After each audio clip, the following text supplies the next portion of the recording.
Welcome viewers, listeners, ladies and gentlemen, on to today's episode on the Daily Positive Living Principle program. I am your regular anchor, Dr. Daniel Otto. We are committed to taking you to a new dimension this year. As long as you continue to listen to this program, I guarantee you that your life cannot remain the same. It will be a progressive life from one level to another. And so in this episode of today, we're going to be discussing an interesting topic, which is talking about the difference between thinking and worrying. This is very special because so many people are worrying, assuming that they are thinking. No wonder we have a lot of crises on our hand. We have a lot of people having all manner of problems, issues, challenges. You know, you have people having hypertensive crisis without a known cause. Not knowing that worrying has taken over their life, has fragmented their life. And so we need to really talk about this, because many people are suffering from the effect of worrying. It has become detrimental, affecting their heart, affecting their internal, causing internal damage in their system. And so it's very important to talk about this. This is very key. What then is thinking? Thinking is the process of considering something. Is the process of taking some things into consideration. Thinking is the process of producing things, using your mind to produce things that are beneficial. And when you are thinking, is under a tensionless atmosphere, is a normal process. But worrying is a process of using your mind in a tension and in a state of anxiety. Let me conclude and say that thinking is a normal process of engaging your mind or your mentality or your medulla oblongata to begin to assess new dimension, to consider or analyze issues, to analyze challenges and problems, so that you can produce that is beneficial to humanity. But worrying is an abnormal process of using your mind or your medulla to engage your medulla in producing situations, in producing issues, and analyzing issues in a tension, in an anxiety or tension-full condition. What am I saying? When you begin to worry yourself and begin to enter into a realm of tension and fear, it begins to generate issue, begin to generate fear, and fear will now begin to lead to a negative outcome. That's what we're talking about. There are various ways of thinking. The difference between thinking and worrying: thinking is therefore a normal process, while worrying is an abnormal process. Thinking generates or produces a plan so that you can make a mark, or you can move forward to another level. While worrying produces anxiety that is detrimental to health. While planning is beneficial, worrying is detrimental because it causes negative effect on the body. That's what we're talking about. We are advised to think, but we are not advised to worry. Why? As a man thinketh in his heart, so is he. So as a man worry in his heart, so is he. So worrying is detrimental, while thinking is a normal process, is beneficial to the body. Any day you begin to think well, it leads to forecasting, it leads you to begin to plan, it leads you to begin to project into the future what will be beneficial for you at a later date. But worrying is generated by the things that you don't have. Oh, had I known. The things you don't have, you begin to think of them. And before you know it, how am I going to live to tomorrow?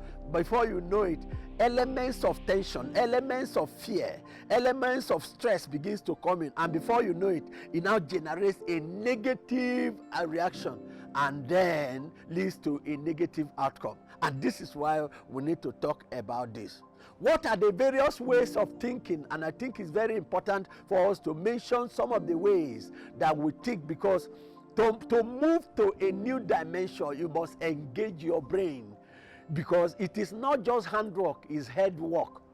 It is smart work. Those that engage their brain are those that move forward. The world is ruled by ideas. So your brain must be able to engage your brain so that you'll be able to analyze issues so you can move forward. Many of us are dying or looking for prophets here and there because of inability to engage our brain. When you enter into a realm of reasoning, some of the things you are praying for weeks and suffering in silence, or looking for prophets, going to herbalists and looking for one person or the other to help you out. If you can sit down a little and reason them out, because God gave us brains so that he can rest. If you can reason it a little, I am telling you, the problem will be solved. So we need time to begin to settle down a little so you can think. There are various ways of thinking so we can maximize the process or the entity called thinking. We have not used up to, many people have not used up to 10% of our brain in thinking. Some of us, even 1%, we have not engaged our thinking. And so this is very, very important. What are the different types of thinking? Number one of the thinking is analytical, abstract. Let me start from abstract thinking. Abstract thinking is a way of thinking from yourself and moving outward.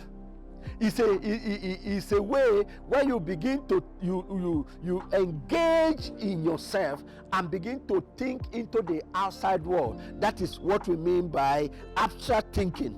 It's a way of having a reference point and begin to think of it outward, and that is how you generate ideas for the next level. It is the ability to understand concepts that are real. This is abstract thinking. What then is another thinking? We have analytical thinking. Analytical thinking is the ability to tackle complicated issues, complex issues, by way of gathering information. The informations you have gathered, you begin to analyze them so you can bring it into a simpler form. This is why we are talking about it. You take a problem and you begin to analyze them, break them down into simpler issues, into simpler particles, so that you can now know what it is. And this is very, very, very key. So you examine the facts and the figures in analysis and break them down so that you can now know the next step to take. What are other types of thinking? Critical thinking. This involves a lot of intellectualism. When you begin to conceptualize, you analyze. Critical thinking is a further step to analytical thinking, because analytical thinking is involved in critical thinking. When you begin to do logical analysis, it's an intellectual process where you begin to use your brain to analyze things logically. And by the time you do this, you see there are so many openings. So you need some skills to be able to do critical analysis. Your skill of interpretation, your skill of inference, your skill of explanation, your skill of open-mindedness. And so it will now lead to problem solving. So in critical analysis, we do problem solving. When you analyze all those things, it now gives you the problem that you are thinking of, that you are worried about, you become solved. And so that is critical analysis, critical thinking. There is what we call creative thinking. Creative thinking is about thinking about from the way you have been thinking before, thinking in a new pattern. You cannot continue to do the same thing over and over and expect a new result. Until you begin to change your thinking pattern, then all things will begin to happen. Creative thinking is changing the pattern of your thinking so that you can begin to think of new things. And I can tell you, the reason why we have innovation or invention or all about is based on creative thinking. You engage your brain so you can think from the normal. You think out of the box, not the normal way of thinking. And so this is very, very, very, very, very, very key. What are other types of thinking? We are talking about convergent thinking. Convergent means you are coming together from a different angle, things moving towards each other. So you now begin to think in a way of concentrating an issue. That is convergent thinking. We also have concrete thinking. When you have a concrete, you can begin to now break them down into other areas. So you think from a pile of issues and begin to go and begin to display into other areas. That is concrete thinking. So these are various ways of thinking. What are other ways of thinking? We have divergent thinking. Divergent thinking means it's like concrete thinking, or it's like abstract thinking. That is another way of divergent thinking. You think from a point of reference and you begin to go outside and enlarge the thinking based on your thinking process. What are other ways of thinking? We have directed thinking. Directed thinking is a way of thinking about a specific goal.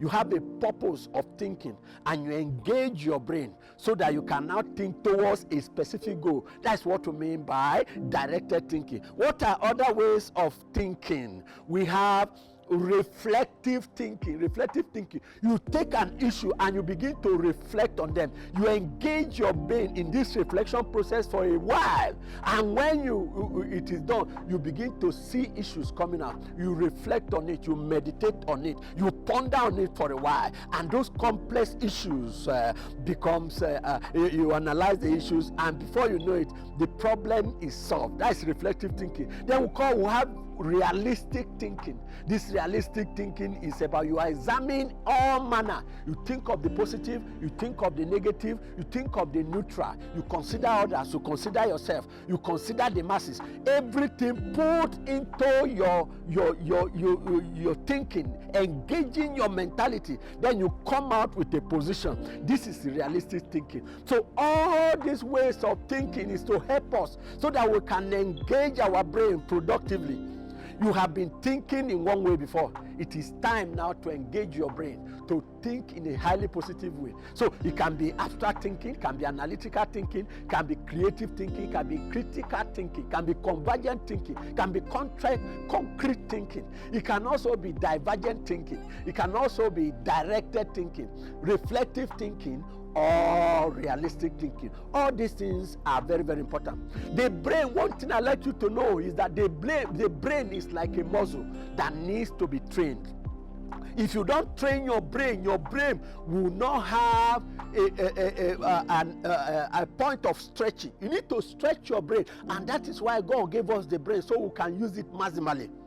There are many things that can enhance our thinking process. This is very, very key. One of the things that can help us to examine or to expand our brain so we can engage in a productive thinking is the number of the type of books and the number of books that you read. What you consume, what you read is very, very important. And your good library is very important in this session. Once you have a library that you can engage, what you read is what changes and transforms you and allows your brain to begin to expand so you can accommodate things and solve problems. So these are very, very key. Your association is also very, very key in helping you to think well. This is very, very key. So what other things? Mental exercise. You need to engage yourself in good mental exercise. One of the things that are very important in this case is what we call the Pomodoro method. That is, you give the brain a task, and you specifically you give it a deadline. So you focus on some issues and tax the brain. Before you know it, your brain will begin to expand. Some of the things that are so detrimental to thinking is noisy environment. When there is noise, you cannot concentrate, and that is why it needs time. You need time to be able to think well, and this is very important. This year, those that will engage their brain and engage their head will move forward, because the world is ruled by ideas, and so this is very important. One day, as I begin to round up, a person of Bill Gates, the level in which he is as one of the richest men in this world is because of his engaging living and in the thinking process. One day, the father and the mother, they were looking for Bill Gates in the house. They looked for him for over 3-4 hours. Guess what this man was doing? He hid himself behind the door. They looked everywhere and they could not find him. Finally, they got him and they asked him, why did you do us like this? We've been looking for you. Guess his reply. He asked his parents, don't you think I have been engaged in thinking for all this while and I needed time to think? What are we saying? This year you need to engage yourself in the thinking process, and before you know it, I'm telling you, your life will be moved to a new dimension. And I tell you, if you engage in thinking, I'm telling you, your life will move to the next level. Keep on listening to this program because we're here to take you to the next level. And I tell you, your life will not remain the same again. Keep listening to the daily positive living principle program, and your life will not remain the same again. God bless you.